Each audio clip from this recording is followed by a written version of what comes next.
என் இறைவனுக்குத் தெரியும் எதை எப்போது எனக்கு கொடுக்க வேண்டுமென்று.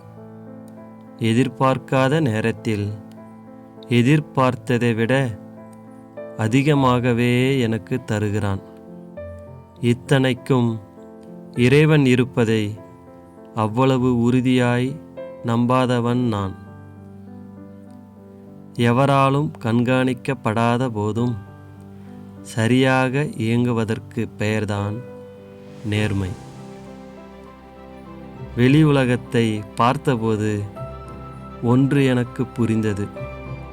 நாங்கள் குறைந்தது ஒரு தலைமுறையாவது பின்தங்கியிருக்கிறோம் என்று.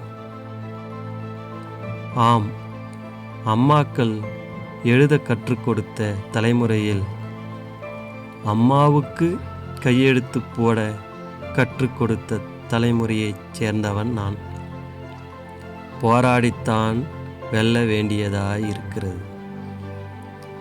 காதலில் உண்மை காதல், பொய்க்காதல் என்கிற வித்தியாசமெல்லாம் எதுவும் இல்லை.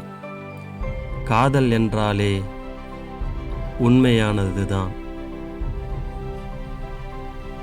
கூடவே இருப்பவர்களுக்குத்தான் நம் குறைகள் தெரியும். குறைகள் தெரிந்த பின்பும் நம் கூடவே இருப்பவர்கள்தான் உண்மையான உறவுகள். உம் தற்காலிக பிரிவுகளே என்னை இப்பாடு படுத்துகிறதே. உந்தன் நிரந்தர பிரிவு என்னை எப்பாடு படுத்துமோ